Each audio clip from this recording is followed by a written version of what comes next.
Hi guys! Mabuhay sa inyo lahat and welcome back to our channel. It's more fun in the kitchen.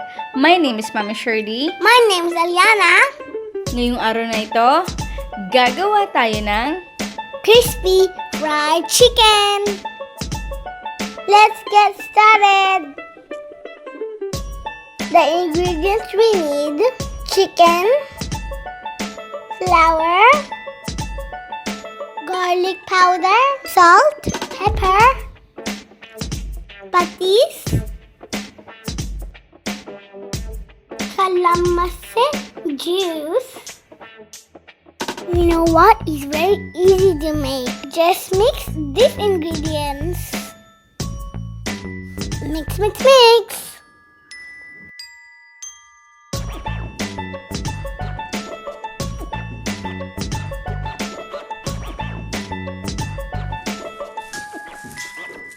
Sa bawat drumstick, magbutas tayo sa magkabilang pisngi nito. Ito ay para kumapit pa ang ating marinate mixture sa loob ng chicken. Kung hindi nyo gusto ang ganitong process, pwede kayong gumamit ng fork or stick at tuhugin ito.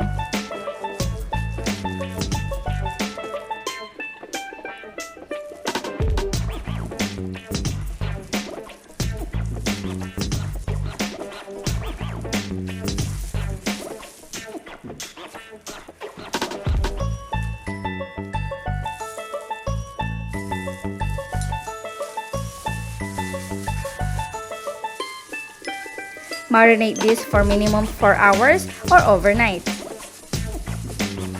For breading, kailangan natin i-combine ang flour, salt, at pepper. Gamit ang malinis sa kamay, haluin ito. At dito natin ilagay ang ating marinated chicken. To ensure a proper distribution ng ating bread mixture sa chicken, katulad na nakikita natin sa video, haluin ito or i-fold ng 12 to 15 times. Huwag din natin kalimutan ang mga sulok-sulok at ang ilalim ng skin nito.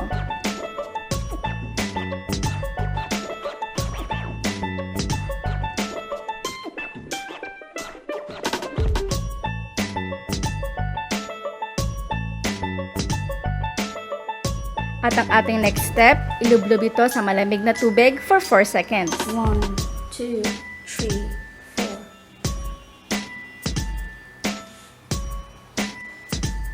1, 2, 3, 4. At i-transfer natin ito ulit sa bread mixture. Repeat the process hanggang sa maka 15 folds tayo.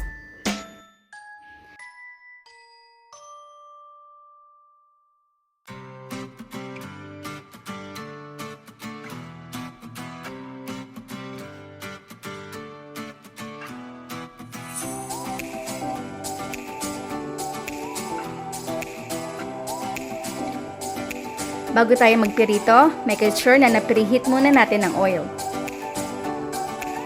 Then over low medium heat, ipirito natin ito for 30 to 40 minutes.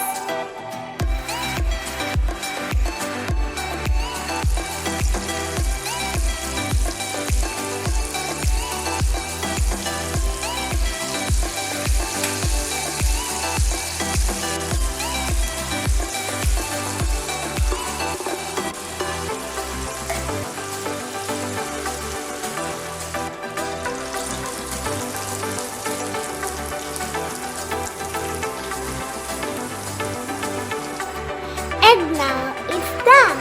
Our yummy, crispy, fried chicken. Eat a lot of fries when my mommy cooks this for me. Hi guys! Kain tayo! Wow!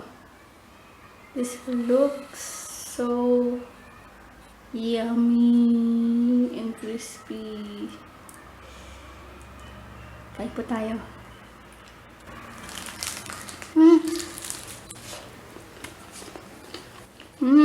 Wow! Sarap! Ang sarap pa to sa Jollibee. Ang galit sa Jollibee. Wow! It's really super. Wala akong masabi. Crispy yung outside niya. Juicy yung inside. Lutong-luto. Ang sarap. The best. Magkugustuhan to ng mga bata. Panigurado. Marami pa po ako nagawang chicken recipe, and if you want to watch that video, please click the link in the description box. Bye-bye! At supportahan niyo po yung aking vlog. Rin po, same, it's more fun in the kitchen. Bye! At kung meron naman kayong recipe request, pakitype lang po sa comment box below. You can also follow us sa Instagram, It's More Fun in the Kitchen, at sa ating Facebook page for live cooking and update. Please don't forget to like, share, and subscribe to our channel. Salamat!